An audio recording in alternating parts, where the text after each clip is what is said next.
little while, and then I quickly realized that this was going nowhere and it was a huge money pit. So I started doing finding the clients for the trainers. So we did small group training and one-on-one training.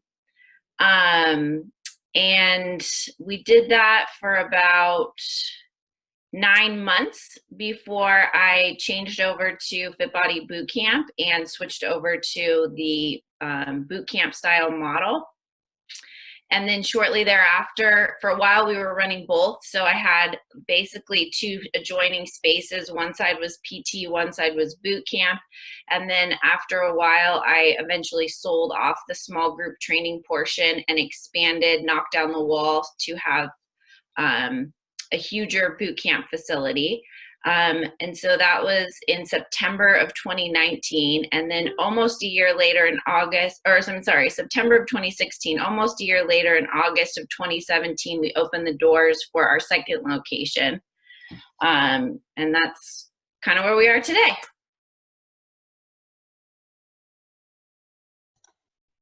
Awesome. So let's go through some questions. For both of your locations, you have Napa and you have Fairfield. Can you tell us what, I think you talked about when you started, but can you talk about your budget to open those facilities and what was your grand opening strategy, your overall results, and then maybe the business progression until now? So when I opened my Napa location, I already had an existing business, so I didn't really do a huge grand opening. I actually did, I don't think HQ even does this anymore, but they used to have something called the GO program, where they would invest a certain number of your buy-in fees towards marketing, and it was basically the worst campaign ever run. So while you have the GO program, you're not allowed to do your own marketing. So the first 3 months were a little bit slow. And then after that, I just did my normal marketing that I've done. So for the first location, we didn't really have a grand opening strategy. I just sort of built it the same way that I was already building the small group training portion of my business. The second location, I budgeted $10,000 in marketing for opening, and we spent close to all of that. So I signed the franchise agreement in March. The lease was signed in, oh gosh, I don't know when it was finished, but we started marketing really over the summer, I would say. So like June, July to May, June, July to have an opening date of August 1st.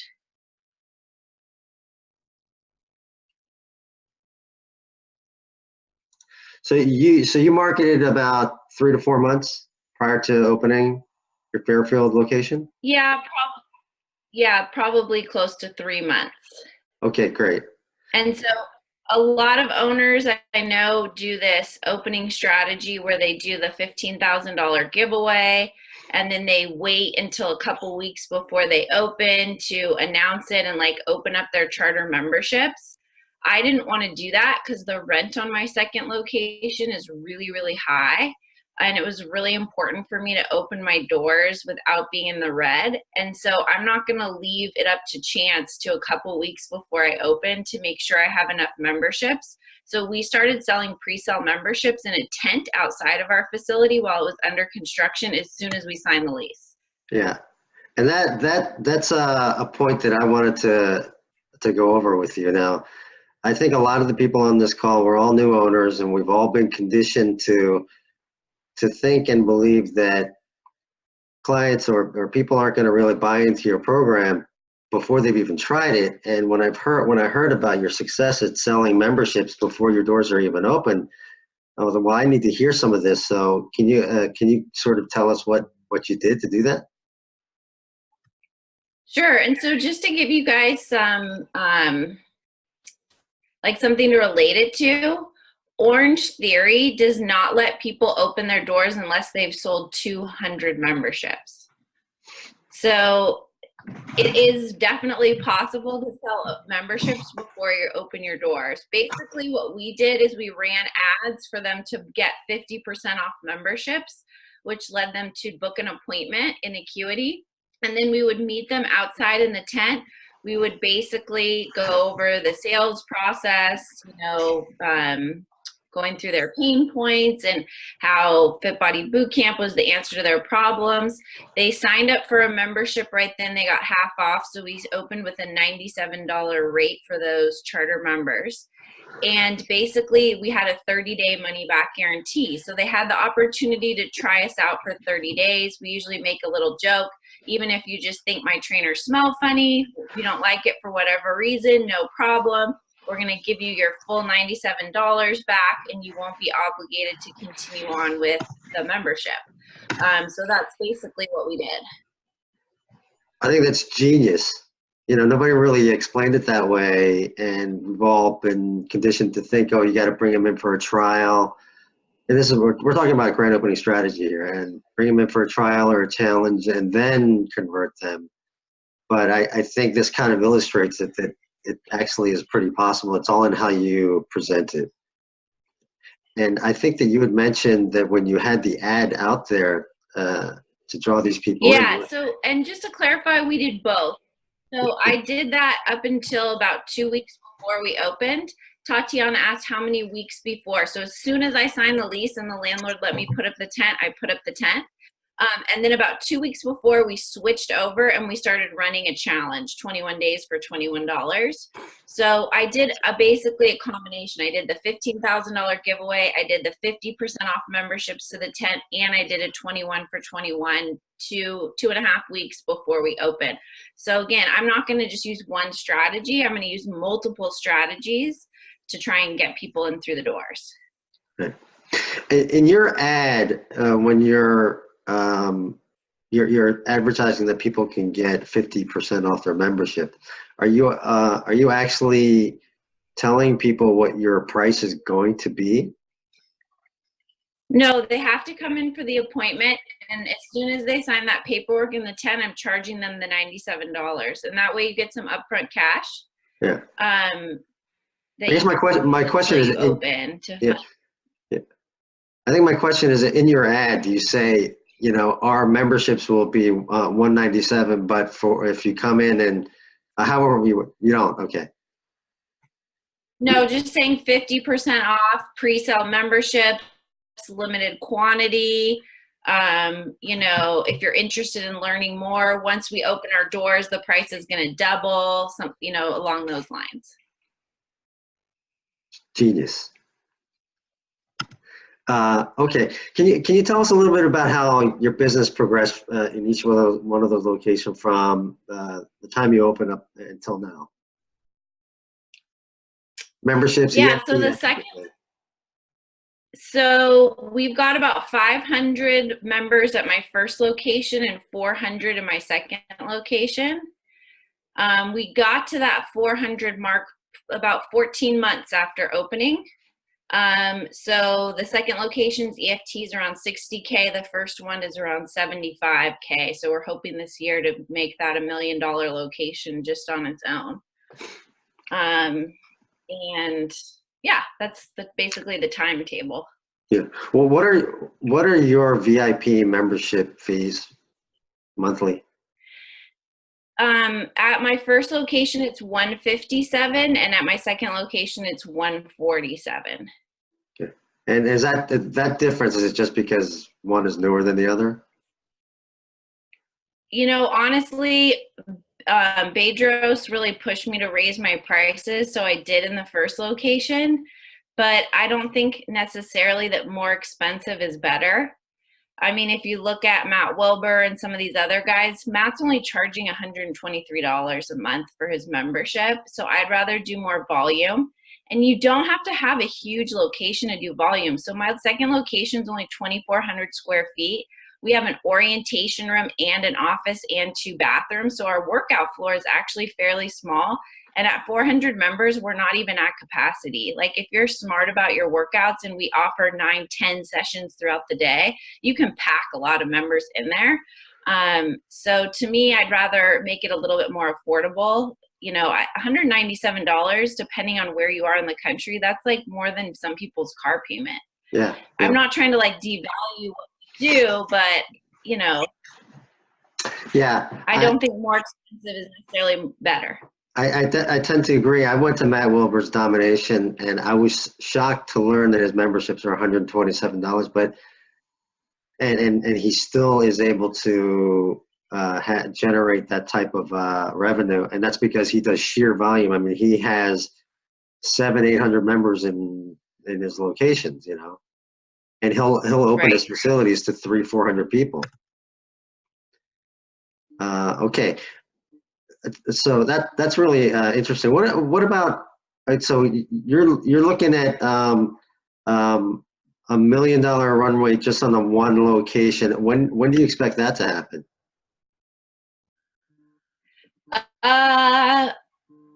Well, we're adding about $3,000 to $4,000 a month in EFT netting. So I need, I don't know, by the end of summer.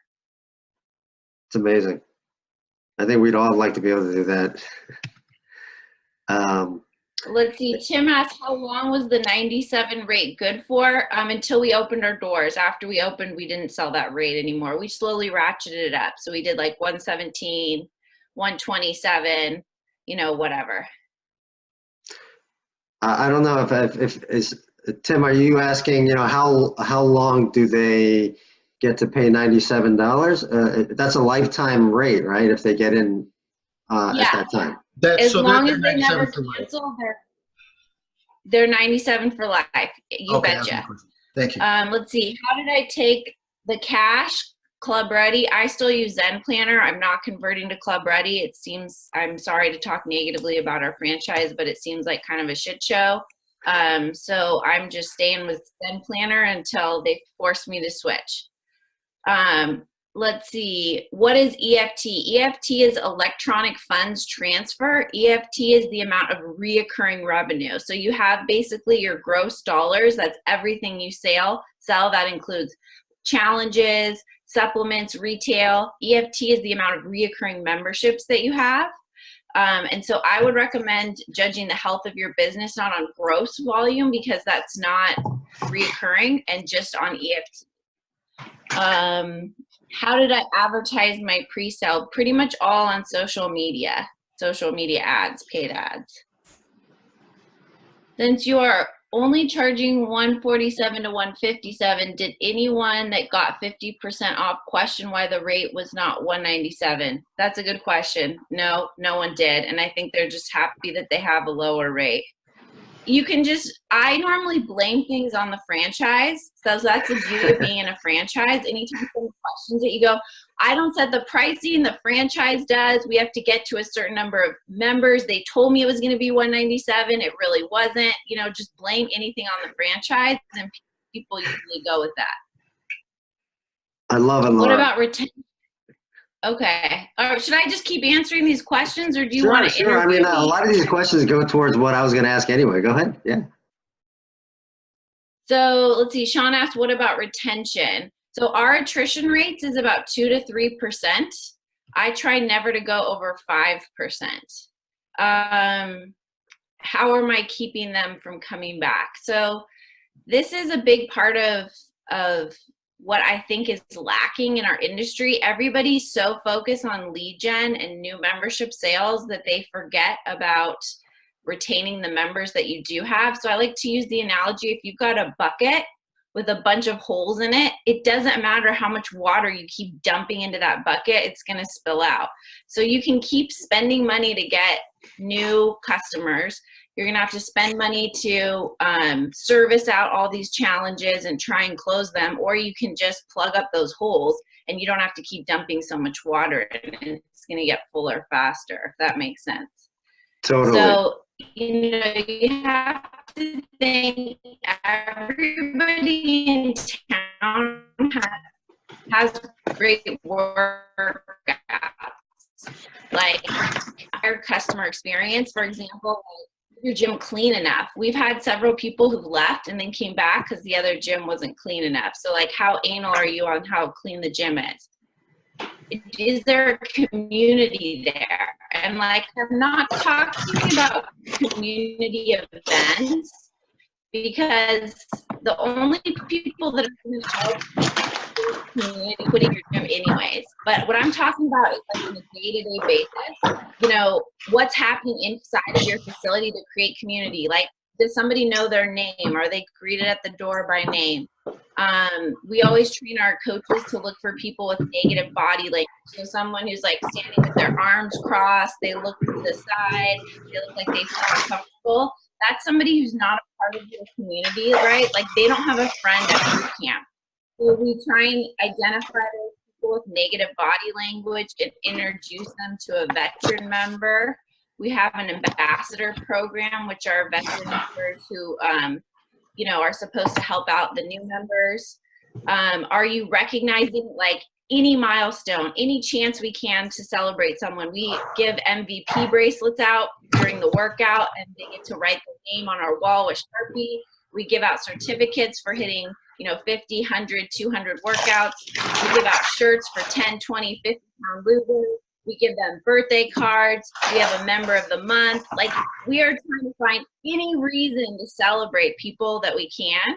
And these are the things that help with your keeping your attrition rate low, not like a community event, if that makes sense. So it's the experience that they're living and breathing inside of your facility on a day-to-day basis. Are they leaving feeling uplifted, or are they leaving feeling beat down? Like, I think that's a mistake a lot of new trainers make, is they try and like kill people during the workouts.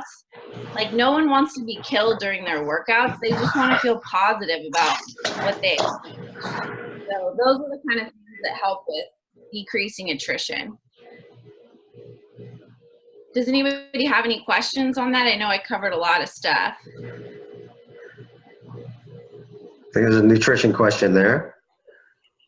What is the total monthly cost for each of the 2 locations? Yes, so that's a good question. I'm an absentee owner, meaning I don't visit either of my locations. I go maybe once a quarter. And so each location has a fully staffed management team, and they run, you know, separately without me. So my run rate is between $30,000 to $35,000 a month. I don't think your locations are going to cost that much. My payroll is a lot higher than your payroll is going to be, especially when you're starting out. Laura, what do you guys pay for trainers? Sorry, this is Sean. I'm just. Sean. I'm getting feedback from other people, and I'm just curious. I don't know what the going rate is. I'm opening up in Boca, and it's wicked expensive here too. So, you know, I'm paying really high rents, and I got to match the trainer salaries, and I don't know what kind of ballpark. So that's a good question. I'm in the San Francisco Bay Area, which is one of the most expensive places to live in the entire US. So I pay my trainers $20 to $30 an hour, or if their salary, $40,000 to $50,000 a year. Actually, California state law says you have to pay people for overtime, even if they're salaried, if you're not paying them a minimum salary of $48,000. So you want to definitely check with your employment laws. That's for trainers. The front desk girls make about $15 an hour. My managers make between $50,000 and $65,000 a year. I will say that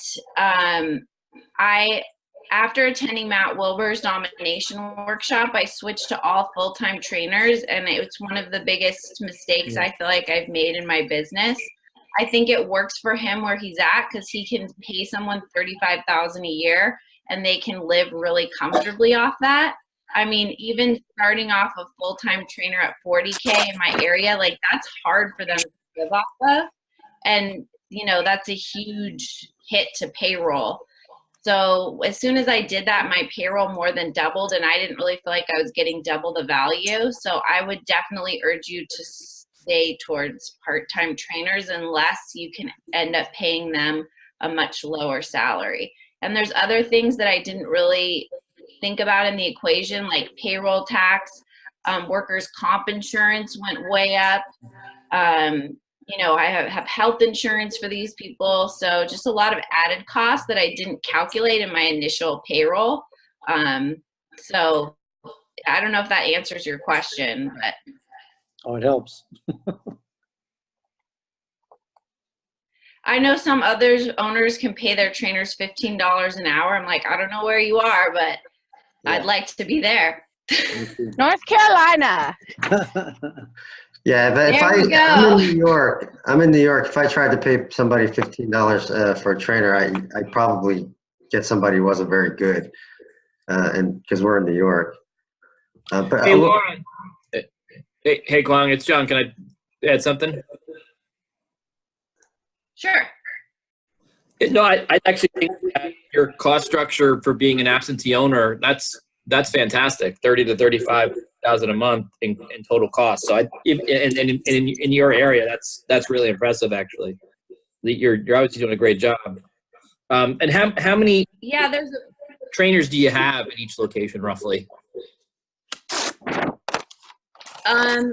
so either 3 full-time trainers or 2 part-time trainers for every 1 full-time trainer that you take away. It depends. So like my Fairfield location, I don't really ever need 2 trainers on the floor because we say we can fit 32 in a workout, but that's like packed. So we really only try and keep it around 25. Anything you have 25 people or less, you only need 1 trainer. If you've got 25 people or more, you need 2 trainers on the floor. So it just depends. One of the things I was going to mention, I would highly recommend everyone here read the book Profit First. I don't know if anybody else has mentioned this to you. This is a banking system that I use. It has revolutionized my business. And what I found was, as I started making more money, I kept saying in my head, once I get to this EFT, once I get to this EFT, I'll finally be rolling in the money, right? And the more money I made, the more money I spent. And there's always like, your trainers want new equipment, people want this, people want that. And what I learned is that you don't really need all of that crap to have a successful business. Like I haven't bought new equipment in a year. The members keep asking for it and I say, oh, next quarter. And like no one's quit because I didn't buy new equipment. So the Profit First book teaches you how, instead of to do your normal P&L where you have all your money coming in, you have all of your expenses, and then whatever's left is profit. This book teaches you to take profit away in the beginning as well as owner pay, and then whatever's left is your operating expenses. And if you don't have enough money in your operating expenses account, you can't do it. And so this has really helped me save a lot more money. It also has you put away money for taxes. I don't want to get into the whole thing because you can read the book, but this has really, really helped me keep costs low. So I would highly recommend checking that out. Got it. Okay. And so you said, just on the trainers, for every full-time you take away, you add, in general, not always exactly, but you add 2 part-times. Is that what I heard? Yeah. Okay. Got it. Thanks so much. Okay. How do I handle nutrition portion of boot camp? So we use a macro-based meal plan. It's similar to Precision Nutrition. It feels custom, even though it's really not. So we have different weight ranges. Every 25 pounds, there's a new meal plan for macros. And so that's what we give them. I hired a registered dietitian to create the meal plan. I don't use the ones from HQ. They're very expensive. Diana created them, and there's a lot of ingredients that are super hard to find, especially if you're like in the Midwest. I'm in California and we had trouble finding some of the ingredients, and it was just very expensive, and the recipes are not that easy.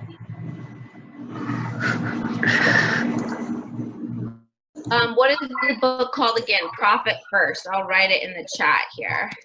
Okay. I think somebody already did, but yeah. Okay. Questions are coming fast and furious, Laura.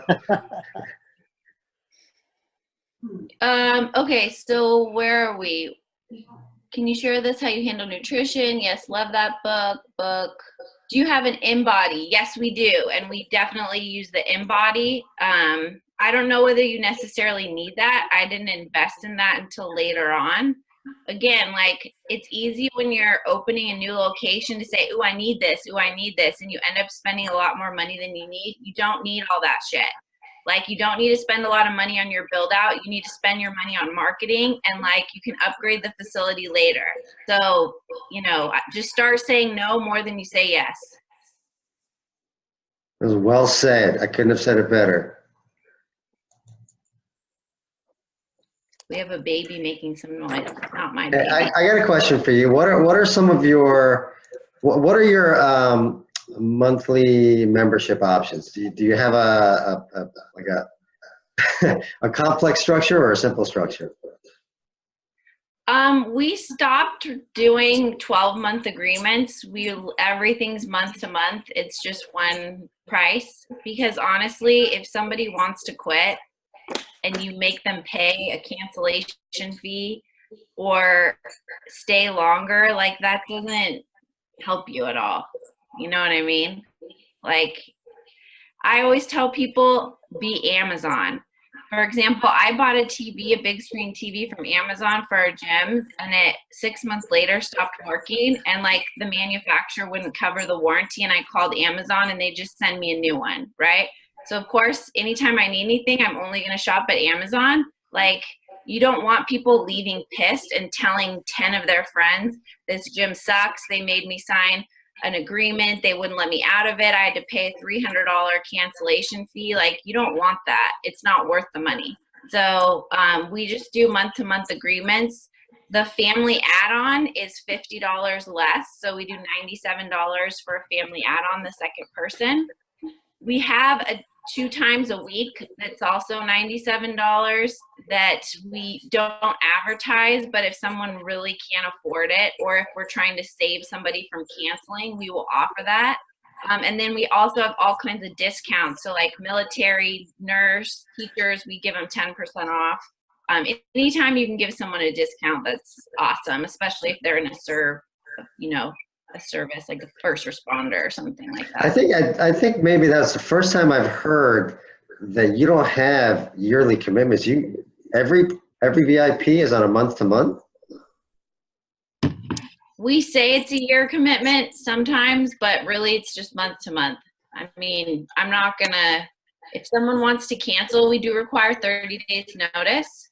But to me, Yeah. if you want to cancel, it's, people say it's price, it's not price, it's you're not giving them enough value. And if I'm not giving you enough value, I don't deserve your money. So I totally buy into that. I'm kind of taking a page out of Dustin's book, and you may say that you're going to charge a cancellation, but a lot of times, Dustin never ever charges a cancellation because they're leaving for whatever reason, and that whatever reality is it's their reality. They're canceling for a reason, and to hit them in the face as they're walking out, not a good idea. So we actually have a very detailed cancellation process that includes the facility leader reaching out and saying, hey, you only have 30 days left. I want to give you as much value, throughout these 30 days as possible. Can I help you with nutrition? What can I do to give you tools for when you leave? We send them a thank you card with a gift card for if they ever want to come back, and saying thanks for trying us out. We hope to see you again soon. We're sad to see you go. Like, we try and go above and beyond to make canceling a positive experience rather than a negative one. And we do get people who come back.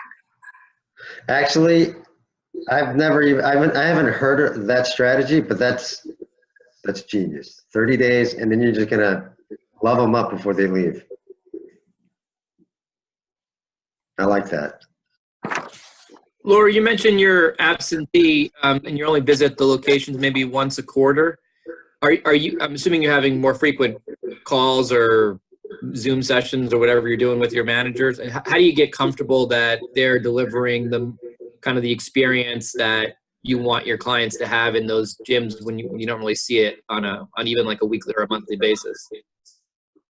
The answer is systems. My gym is highly systemized. Everything has a procedure. Everything's written out. There's a reporting, weekly reports they have to fill out that gives me a bunch of data. So just because I'm absentee doesn't mean I'm not looking what's going on. And I spend a lot of time, creating systems and training my staff, and then also creating checks and balances, right? Like, a piece of paper that tells somebody what to do is worthless if they're not actually doing it. So, About a year ago, we decided we wanted to move up to the foothills, about 2 hours away. I was also pregnant, so I knew I was going to be having a baby. So I had to answer these questions like, how do I hire and train new staff when I'm not there? How do I make sure that all these procedures are being followed when I'm not there? How do I make sure my facilities are growing when I'm not there? And I had to sit down and answer all of those and create a bunch of systems and procedures, and then also checks and balances to ensure that those things were happening.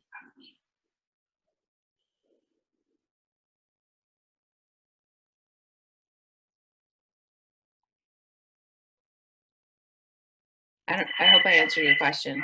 Sounds like you did. Yeah, I think you did. Sorry, I was saying on mute. Thanks so much.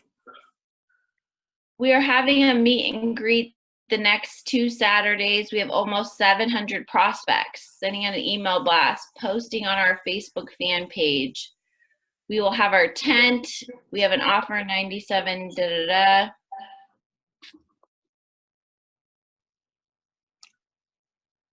I'm not sure what the question is from Clint, but it sounds like you're doing awesome. 700 prospects coming in is great. Clint, I usually try and get at least 1,000 people on my list, so you're almost there, and it looks like you're doing everything correctly.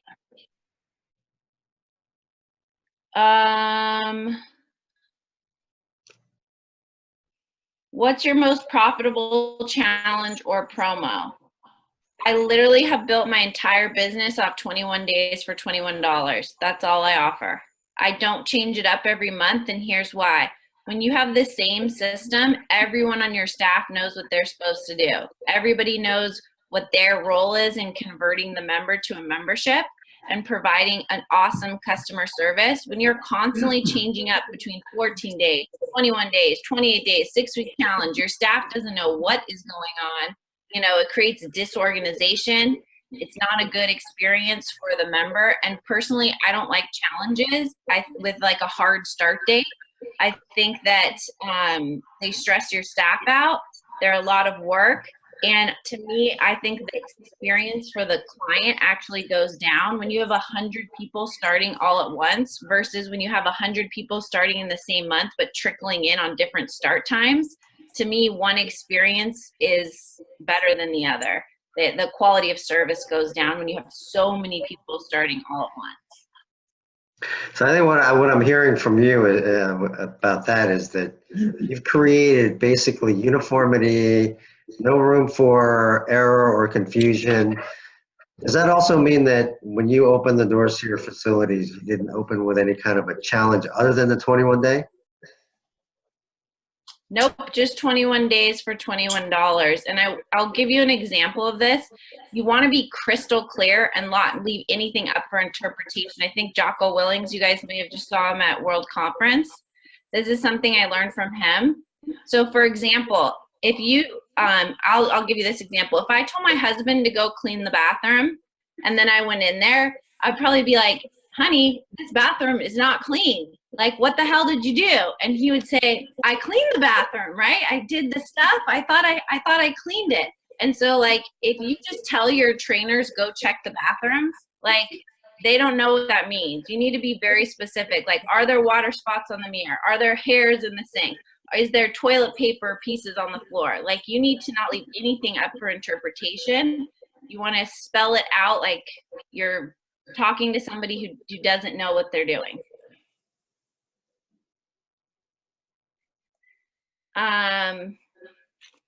Do I incentivize managers, trainers when they bring in new clients? I don't incentivize people for doing their job. There's actually been a lot of research on this, that when you monetarily incentivize staff, it decreases their performance. So the only people that are incentivized are the sales people. They work on a high commission basis, but everybody else, it's a part of their job that they bring in a certain number of referrals every month.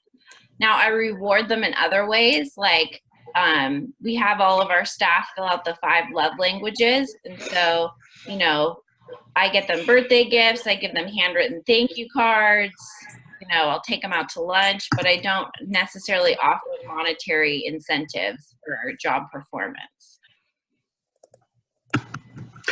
Hey, Laura, who does your Facebook Yes. marketing? Who does your Facebook marketing? What do you mean? Like the ads or the stuff we post on our page? The ads. Who actually posts your ads to bring people in? Carlo from Fitness Marketer, he does all my ads. I will say this, if you go to my Facebook pages, you will just see a crazy amount of Facebook Lives, pictures of the members, and so that's all my staff. There's a requirement about how many Facebook Lives. Again, I'm an absentee owner, I'm not there, so I had to train my staff how to do lives, how to post pictures of our members and tag it. And if you're running ads and you don't have any social proof to back it, like I've had people who've been like, I saw your ads for a year, and it wasn't until I saw a picture of my friend holding her 20-pound loser shirt that I knew that you must be legit. So like you have to constantly be highlighting your members and posting other things on social media besides just running ads. That's, yeah, I can attest to that because I'm on I think the Napa fan members page. There's a crazy amount of posts up there, and I like watching every single one of them, especially the ones with the workouts, because I kind of want to take in the energy and how fun it looks in those workouts. Yeah, we try and just go crazy. And again, like as an adult, how many times are you recognized in your adult life? Like hardly ever, right? So we try and really work hard to recognize our staff. I'm not our staff, our members, and our staff for that matter, in any opportunity possible. So let me ask you a question about staffing. I think this question has been asked on a separate Facebook fan page, and I want everybody to hear this on this call. You have a very interesting way of acquiring, coaching talent. Like when you actually want to. My recruiting? Yeah. Yeah. So I'll tell you this, good quality trainers are not sitting around on Craigslist or Indeed looking for a job. They are already employed elsewhere. So if you want good coaches, you got to poach them. So there's a couple different ways that I do this. First, I'll go take Group X classes. I find group exercise instructors are sometimes better coaches because they're higher energy. They're used to being on the mic. They're used to being in big groups. And so I will go, I see one girl, you must be a Group X instructor. So I'll go take classes, and if I like someone, I'll corner them in the locker room and, give them my info. Or the other thing I do is I'll go into a big gym like Sports Club LA or 24 Hour, and I'll go into the sales manager and be like, listen, money is no object. I just want to find the right trainer. I'm looking for someone who can pump me up, who's super outgoing. Like, here's my credit card. I want to buy a few sessions to test them out. And then once I, test them out, I'm going to buy a 20-pack or whatever. And so then the salesperson is like, salivating. They're so excited to sign you up. And they will tell you who is their best trainer. Then you buy a couple sessions with them. You do the sessions. You don't tell the trainer who you are. And this is basically like interviewing them without interviewing them to see how they really are. And if you like them, then you just offer them a job. And I've done that multiple times. What's the success rate? Pretty much everybody I've offered a job has taken me up on it. Because working at those places sucks, right? Our trainers don't have to do any selling. You just make them an irresistible offer. See, I love it. I mean, it's genius. I never really thought of that. The whole credit card, routine is great. I wanted people to hear that. I thought it was really interesting when I first heard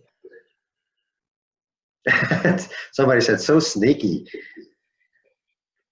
It's great. What is my marketing plan is basically 21 for 21. And you just, that all year, that's my marketing plan. Whenever I've literally used the same funnel that I bought from Carlo for 2 years. And all I do is I change up the ad copy and the ad images or video every week or 2 weeks when I'm not getting as much opt-ins. That's what I do. You don't need to reinvent the wheel every month.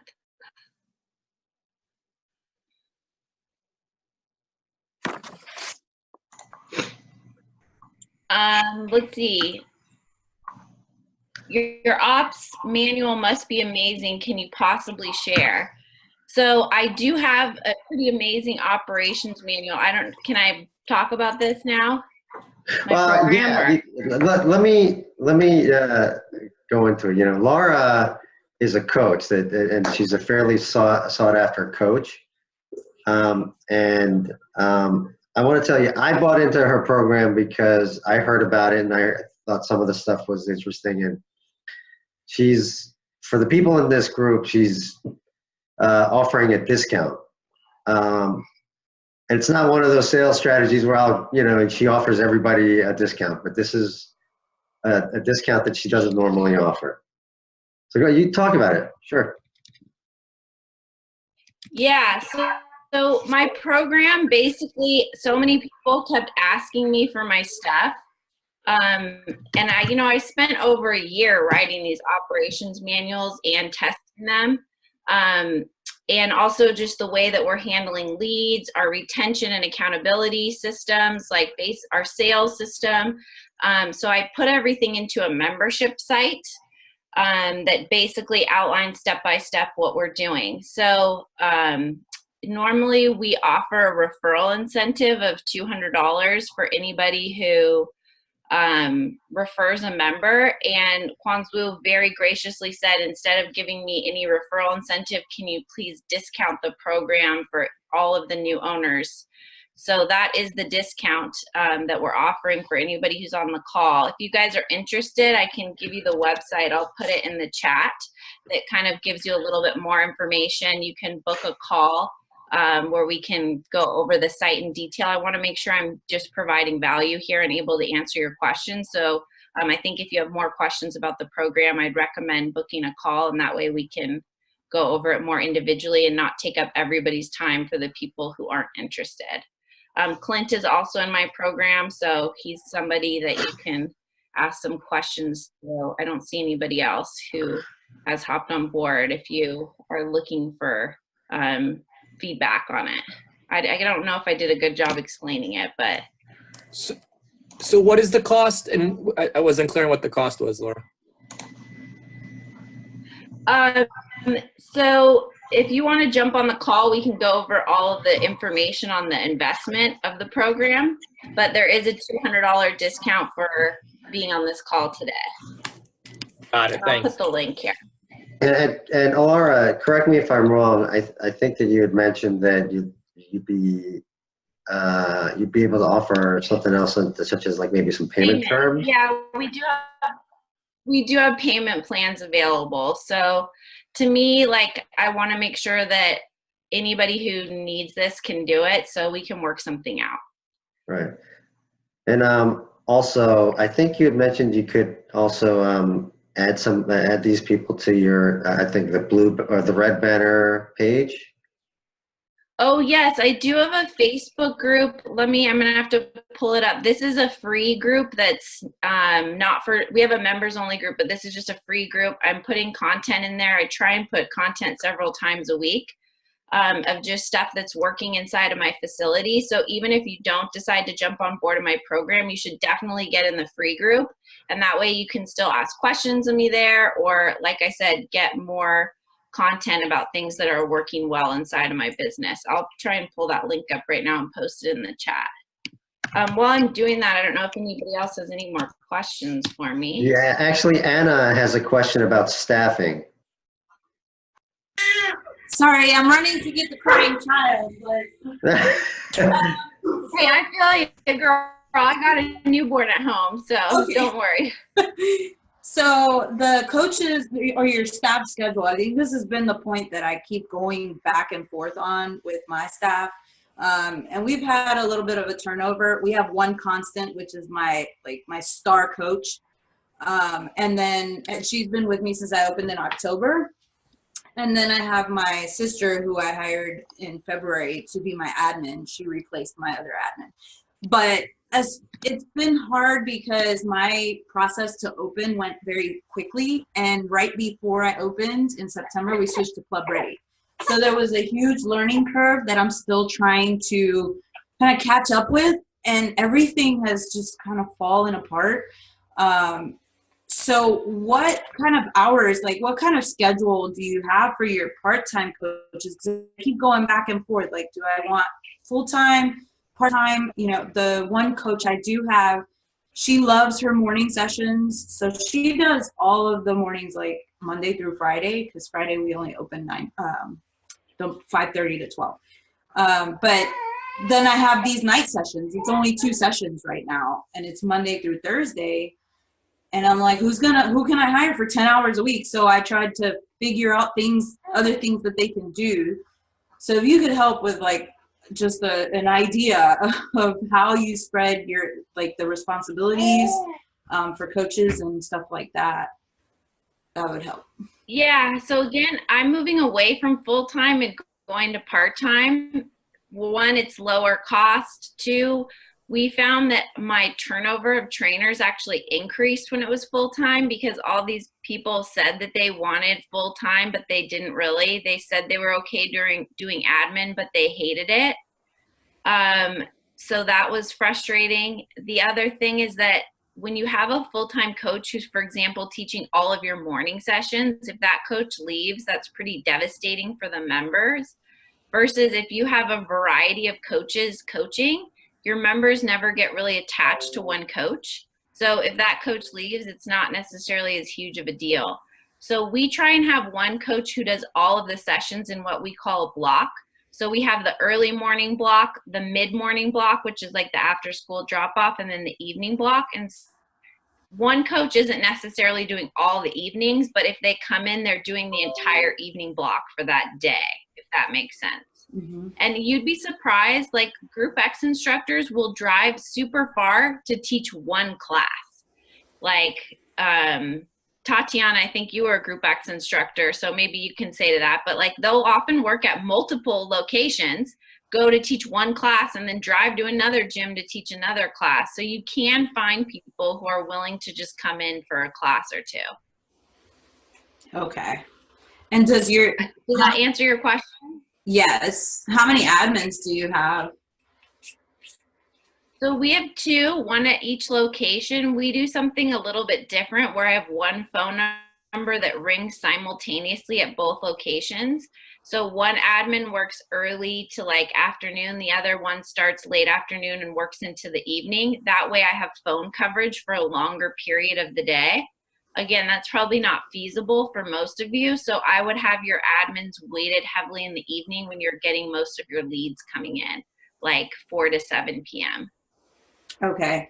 Yeah, she works a split, so 8 to 12 and then 3:30 to 7:30.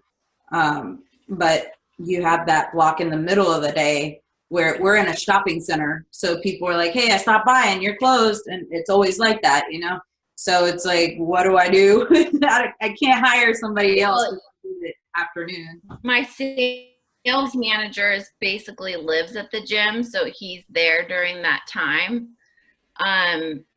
But, you know, also one thing I will tell you, Anna, make sure that you check your labor laws, because sometimes if you have somebody doing a split shift like that, there's different ways you have to pay them. So just make sure you're in accordance with the law. You don't want to be hit with a lawsuit for my sister better not sue me. I will sue her back. You probably don't have to worry.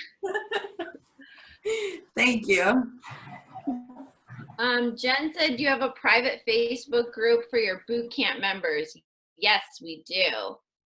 Do you allow members and prospects in the group? Yes, we do. We have a virtual assistant, a VA, that goes through about once a month and just removes anybody that's no longer a member. I pay her $5 an hour. She works from Egypt, and she goes in the group and manages that for me. Well, she hasn't removed me yet, I don't think. So. Oh, Aman? No, but so there's a list of people I tell her, like, you know, please don't. We have also some people who their Facebook name doesn't match their Zen Planner name, so that's always confusing. Laura, who does your? Okay, Florida's always. I was just going to ask who plans your curriculum or your classes. Is that your facility leaders or your trainers? Who designs your? Yeah, we have one person who does the programming for both locations, so we run the same workout across all locations, so it's consistent. And how far out? Do not let planning workouts. do their own programming. What's that? I'm sorry, I didn't hear what you said. How far out? Yeah. Oh, we do them a week in advance. So on Friday, she mails out the schedule for the next week. I was saying, don't let your coaches come up with their own workouts. They're going to come up with some crazy exercises. And also, as a really good rule of thumb, 80% of your members should be able to do an exercise. The only people that should have to modify are those that have an injury or those that are an advanced athlete. So for example, I don't program box jumps because 80% of your clientele cannot do a box jump. If you always have to do the modification, that feels crappy. Or sometimes trainers don't think about like bear crawls. We don't do those in my facility because if someone's really overweight, they're not going to be able to do it. That's humiliating. I'm too fat to do this exercise. Like I never want any of my members to be in that position. And that's why we are in control of the programming to make sure that every exercise that's programmed, 80% of our members can do it. And that we're, being mindful of the population. I think that's great. And that person that does your planning then, is that a separate individual you're paying, or is that one of your other staff? That's one of my facility leaders, yeah. One of your facility leaders, got it. Okay, thank you. Laura, I don't know, how you're doing on time. We had you scheduled for an hour. I have like probably 15, 20 more minutes. Okay, great. We'll use all of it. Guys, I know, let me go back to, the fact that Laura is a Fit Body Bootcamp business coach. I wanted her on because of her advice, but I also knew that she could be very valuable for you guys on an ongoing basis. So, that I'm not benefiting by it, and I'm endorsing her because I have her product too, and I think that you guys could all benefit well. So keep that in mind. What kind of questions we got here? Yeah, testimonial. Brad, he's a new owner. He was actually one of my coaches who left to open his own FBBC. He called me up. He was 3 weeks away from opening. He thought HQ was going to be getting him leads, and he literally had 0 people. He had nobody signed up for a membership, and he had no challenges. And in 3 weeks, he's been able to sell 140 memberships, and he's opening his doors with 13,000 in EFT. Just in 3 weeks. So super, super proud of him. Like it's not too late to turn it around, despite what may or may not have happened in your grand opening plans. Yeah. Oh, by the way, going back to your earlier comment about HQ's Go program, they do still have it, and it is still shitty. Don't do it. Don't do it. Yeah. So Laura, through all of these roundtable calls I've been having over the past couple of months, I have been telling everybody, don't do the Go program. It is the single biggest reason people are going to struggle coming out of the gate. So I hope that most people are getting that message, but there are a lot of people who are coming on subsequently may not have received that message, but I'm glad you're saying that because HQ's Go program is ineffective, and I believe it is going away at some point, right, Anna? The Go program, yeah. And I think Pedro said it best. He tried to help, but he can't run a marketing agency. So I get that, So I agree with you that the Go program had all the great intentions. It was something to add value so that we can concentrate on running the business and not the marketing, and they would do it for us for whatever fee it was. But it's just not effective, and a lot of new owners who relied on it have really struggled coming out of the gate. So take Laura's advice and take the advice of Thad, Dustin, all those guys. Don't go with the Go program. Do your own marketing. Take charge of it, take ownership of it. Well, here's what I'll say too. Never give up control of your marketing dollars or your leads. Like in the Go program, HQ is running ads to a funnel in their ClickFunnels, and you don't know they're running it through their ads account. So you're just giving them a clump of money and expecting them to manage it for you. I don't know about you, but I'm not comfortable letting anybody else manage my money, especially when it's something as important as advertising. Like, even though Carlo does my ads, I am on there like a hawk. I want to know what's my cost per lead, you know, what's my cost per click, what's going on with my ads. Like, you don't have to do it, but you need to understand it. Well, let's talk about that. So tell us about some of those stats, you know, some of the numbers that we should all be aware of when we're getting leads and converting them and trying to retain them. Let's talk about that. Yeah, so let me pull up a resource if that's helpful. Give me just a quick second.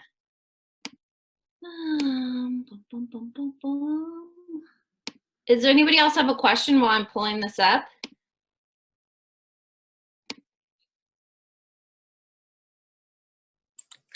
I have kind of a loaded question. It sounds Sure. like you've built incredible systems and nutrition plans and workout plans, and everything I'm hearing is you've basically done all this on your own. So what? I agree. So guys, you know, she's got a few more minutes. Can I share my screen? Yes, please go ahead. I'll share this resource. Can you guys see my screen? Yep, I Can I see get it. a thumbs up? You can see it? Yep. Perfect. So this is the weekly reporting that is the first thing I recommend anybody use when they're part of my program.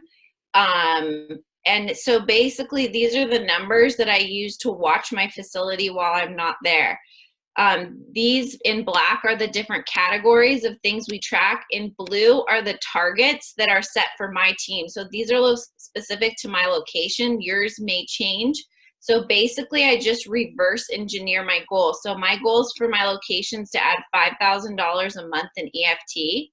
If I know what my, you know, how much that is per week, and you know, what my closing percentage is, I can figure out how many new members I need. If I know my closing percentage, I can figure out how many new consults I need. If I know what percentage of people who start a trial program do a consult, then I know how many people I need to start a trial program each week, which is LBO. If I know the percentage of leads who actually start a LBO, I know how many leads I need each week. So do you guys see how I'm reverse engineering my goal?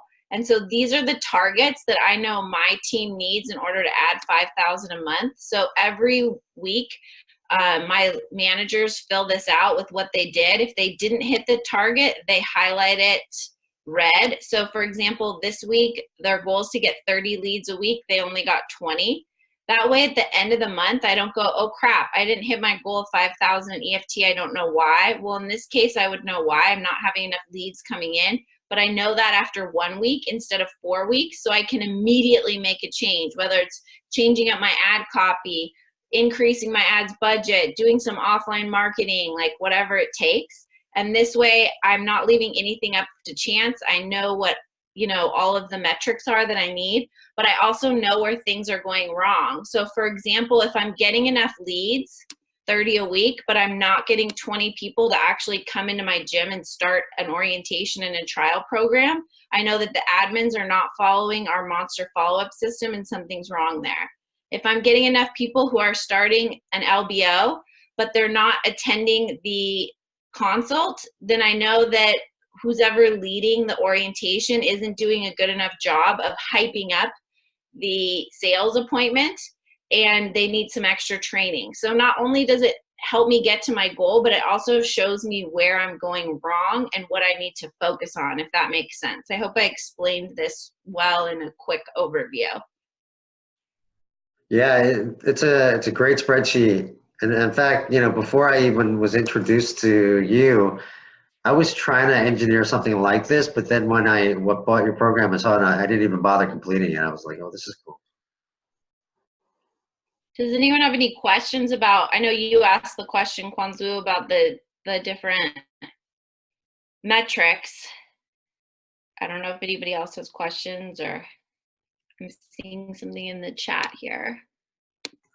So, you know, I think it's important for people to have a pipeline, a good pipeline, because you can't just rely on your leads for your open. You got to keep bringing leads in. So,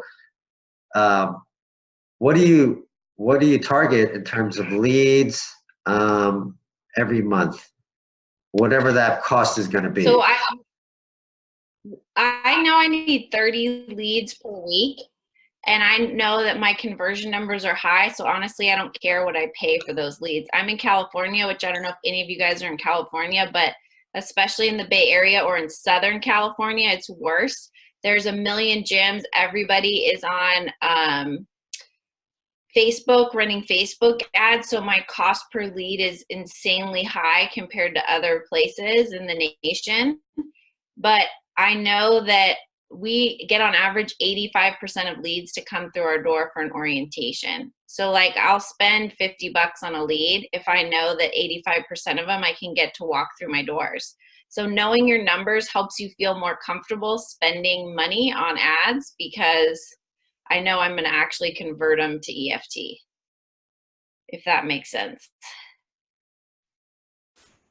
Sure does. I basically just tell Carla, I don't care. I budget. I usually don't run anything less than $50 a day per location on ads. So I'm currently spending about $6,000-7,000 a month between the two locations on ads, but I would spend more than that if I needed to get the leads. And so that budget, and you're looking for, I think you said 30 per week?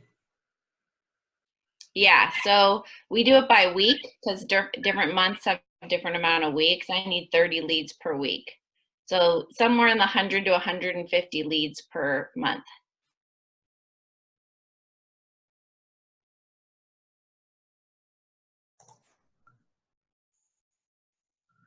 I think somebody's asking, do you do group orientations? Yes. We don't do group closes. We do group orientations. The purpose of our orientations is to wow the prospect and to basically pre-frame their experience. So have you guys been learning about sales and what pre-framing is? Or should I go into that? Yeah, please go into it. Yeah, so basically pre-framing is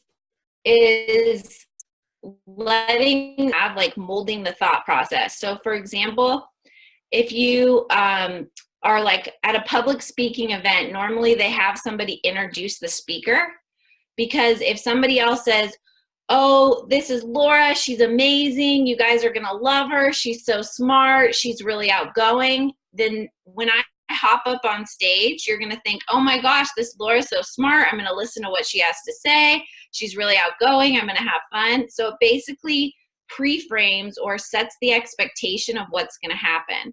And that's what we're trying to do in our orientation. So we have a TV going with, I just took the testimonial videos from HQ and I edited them together, the ones that are from other locations. So we have that streaming on a TV while they're filling out the paperwork. So they're hearing from other people these success stories. The walls of our orientation room are just littered with before and after pictures, different testimonials, people wearing their 10 or 20 pound loser shirts. And basically what we're doing is saying things like, you know, when you step into our facility, it's going to be so warm and welcoming, it's judgment free, blah, blah, blah. So when somebody steps in, instead of feeling scared, that's what they think of. So we're trying to do two things with our orientation. One, pre-frame the prospect's experience so they think that you're the authority, they're going to get results, and they're going to love your program. And two, get them excited for our nutrition appointment, AKA sales appointment. And we sell people one-on-one. What I found is that when you sell them in a group, not only did our conversions decrease, but the lifetime value of the member decreased, meaning they, instead of being a member for 6 months on average, they were a member for, 8 months on average. I'm just throwing those numbers out. Those aren't the real ones. But And you know, the problem with group closing is that you need to get somebody vulnerable in order to close a sale, and people don't like being vulnerable in a group, especially in a group of people they don't know. Also, you have no opportunity to overcome objections, and there's this sort of like group herd mindset where if one person says I need to think about it, then everybody else is like, yeah, I want to think about it too. Whereas those other people may have gone through with the membership. So we don't do any group closing. The orientation is, again, just to pre-frame their experience and to get them excited for the nutrition appointment so that they show up. And that's when we sell them, is in the one-on-one nutrition appointment.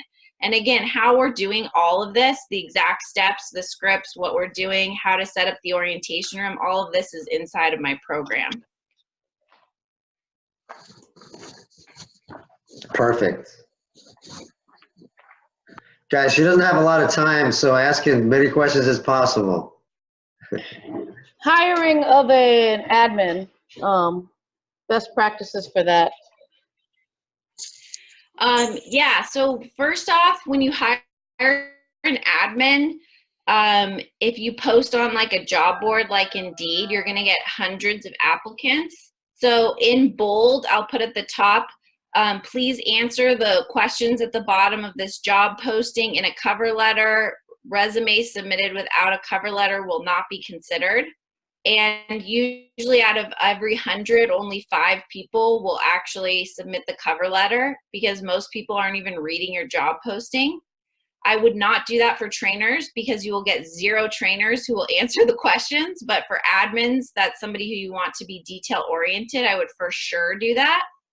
And then before I even waste my time interviewing them, I have them go to Tony Robbins' website. If you go to just Google search Tony Robbins DISC profile. I'll write DISC in the chat here, D-I-S-C. And I have them take that and send it back to me. For an admin, you're looking at somebody who's high S, high C. If they're not high S and high C, I don't even waste my time interviewing them. Thank you. And again, we have like a really structured interview process with, I think it's like 7 or 8 steps that's outlined, because I had to answer the question like, hey, how am I going to hire and interview people that I've never met? I have staff that I've literally never met. I've only met them on Zoom. So you have to be very regimented in how you hire people. I think a lot of us hire out of desperation, which is not a good hire to make. Even though it feels like, hey, I need someone now, the time and money and energy you spend onboarding somebody who's not a right candidate, you're better off just going a couple more weeks short-staffed than bringing someone on board who's not a good fit. I've learned that lesson the hard way many a times. And what about the training for your admin?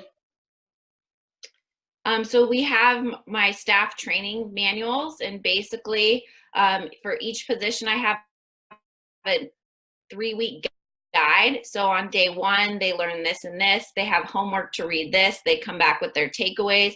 On day 2, they learn this and this, and it's all spelled out in a training manual with procedures written for how we do everything, which is awesome. It takes a lot of time to write these kind of things, but I'm never held hostage by an employee, because if somebody leaves, guess what? I know exactly what I need to do to onboard and train somebody new. So it took a lot of time to set it up, but now that I have everything documented, it makes it pretty easy to onboard somebody. I assume you have this in your program? It's all in my program, yep. Does your program go I'll over- tell you how I did it. I just Go want ahead, to know. Anna. Oh, Sorry. Does your program go over specific systems though? Because you said you're still on Zen Planner, so I just want to make sure. Like, so would you cover anything in Club Ready then at this point? I don't have specific tutorials that show you how to do things on Club Ready, but most of my systems don't require you to use Zen Planner or Club Ready. It's just Google Docs and Sheets, which is all free. So for those of you who want to write your own training manuals, I'll tell you how I did it. I basically just started a Google Doc where it's like a working document where everything that position would need to know how to do. So for an admin, I'm like, they need to be able to answer the phones, follow up with leads, greet members at the door, lead an orientation. And so I just wrote down a list of everything that position would need to do. And then each week I wrote down instructions for each thing that was on that list. And that's how I built up these training manuals. It took about a year. And they're working documents so that we're constantly refining them and adding to them. And then let's see, Kim, did you have a question? Oh, go ahead, Anna. I'm sorry, I keep forgetting to ask you, because I can't afford a nutritionist to do meal plans. So have you heard of MyFitMembers, the app? I haven't heard of it. You don't need to spend a lot of money on something. I find that even just giving people basic food lines. So before I hired a nutritionist, I would literally just draw something out. Like for breakfast, you want, or, lunch, you want half of your plate to be fruits and vegetables, a quarter of it to be starches. And here's a list of healthy starches, and a quarter of it to be protein. And that was the nutrition advice that I gave people. So it doesn't have to be complex. But I would definitely never give somebody a specific amount of calories or grams of any macros, because I'm not a registered dietitian. Again, you should check with your state laws, but I don't feel comfortable doing that. So I just give general guidelines. Kim, did you have a question? You mentioned the disc, the Tony Robbins disc. I was wondering if you do that for coaches as well, or just admin to the study leaders? Yeah, coaches, you want them to be high I. So high I is somebody who's really bubbly, outgoing. They get energy from interacting with people. So that's what we're looking for from a coach. And it's just, you go to Tony Robbins' site and you can literally just copy the link and send it along and say, take this? It's free, yeah.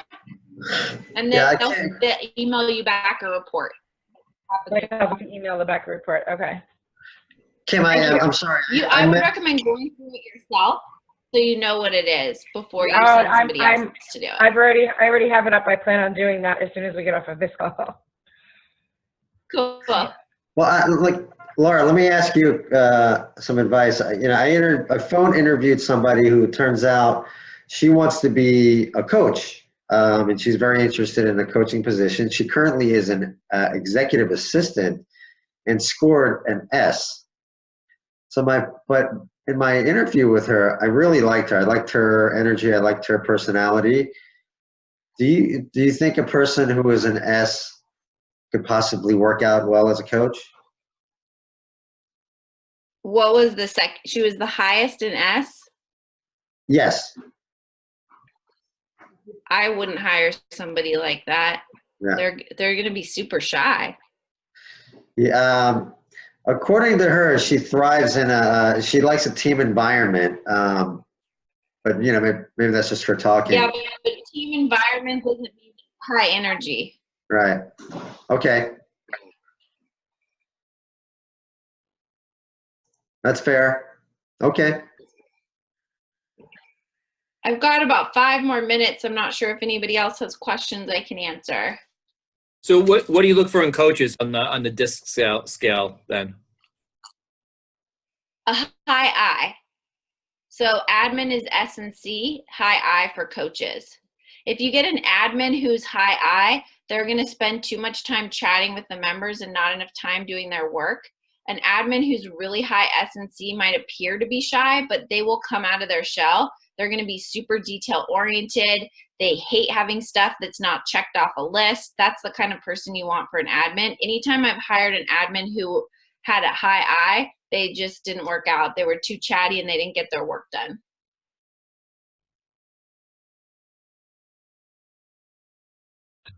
Laura, would you take those people and maybe try turning them into coach? At this point, we have an internship program for people who have no coaching experience.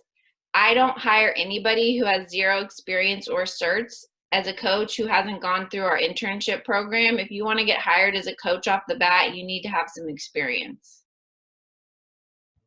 So if you have an admin who started as an admin, but they're showing that high I qualities, would you put them maybe in your internship program and then tell them, hey, would you be interested in becoming a coach? And then having them go through the cert? If they seem like the right Well, person. I mean, I would have a conversation with them about what they're interested in. I mean, are they doing a good job as the admin? Is this a theoretical question or is this based on an actual person? Nah, just a theoretical question. I mean, ideally, if you do it right the first time with the DISC profile, then you wouldn't be in that scenario. So Fair enough. I get a lot of people who apply as an admin because they're interested in being a coach and they want to get one foot in the door. And that's not going to be a good admin. That's going to be a bad admin. That's going to cause you problems. That's a person that needs to go through the internship program. Okay, that's a good way of looking at it. John says, do you have start and end dates for your ongoing 21? They can start anytime. We offer orientations daily. You want to get someone into your gym when they're most excited, which is when they opt in. So we try and get them in within the first 24 hours or 48 hours if possible. What does my internship program look like? It's a 16-week program. I'll just give you a very general overview. It's 16 weeks. Every week they spend about 2 to 3 hours in the classroom setting and 7 to 8 hours actually on the workout floor. So in the classroom setting on Tuesdays, they learn, study the NASM. So at the end, they're ready to take their test. On Thursdays, they're learning stuff that's specific to our location. Things like progressions, regressions. We have a wristband system for people with injuries. They're going over our core values, stuff like that. And then throughout the 16 weeks, their on the floor hours are progressive. So they start off by just observing, then they're just off the mic, then they lead the demo, then they eventually lead the whole session. So it's just a progression over the 16 weeks. So it's a combination of classroom hours and on the floor hours. It's unpaid. We don't pay our interns. We actually found out that we got higher quality interns when we didn't pay them. When we paid them, we got people who are like, oh, I need a summer job and I'm in school and fitness sounds fun, versus the people who are unpaid were the ones who really wanted to be a trainer and wanted the experience. Well, and let me make it just a comment. I want to go back to a previous topic, and that's the salaried versus part-time. You know, you went from the hourly to the salary, and it skyrocketed your payroll. I think it's going to be regional. It's specific to a particular demographic. And Matt Wilbur is in a different demographic. He does salaries. So I think what Laura was trying to say is that it's going to depend on where you are and what you can actually charge for a good coach on an hourly basis. Yeah, that's true. And I'll give you an example. So we just got rid of most of our full-time coaches and have switched to part-time. My 2-week payroll went down from $18,000 to about $11,000. So that's like, and that's every 2 weeks. That's a huge savings. So I don't know that I was really getting, you know, $15,000 a month in value out of these full-time people.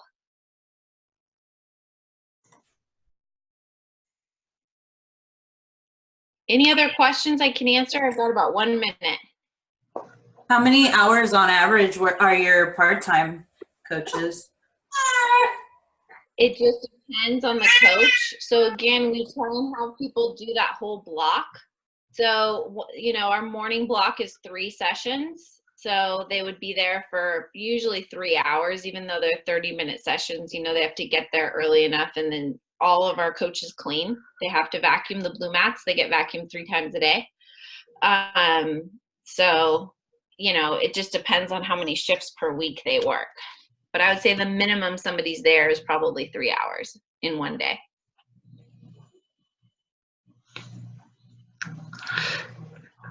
Guys, I'm gonna let Laura go and drop it. Can everybody stay on so I can chat with you guys a little bit?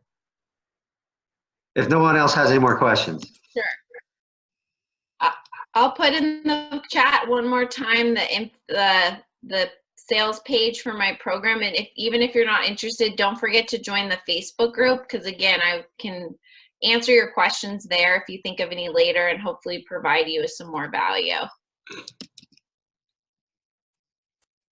That's great. All right, thanks guys for having me. Laura, This was super Thanks, Laura. fun. Thank you very much, Laura. This has been great. Thank you. My pleasure.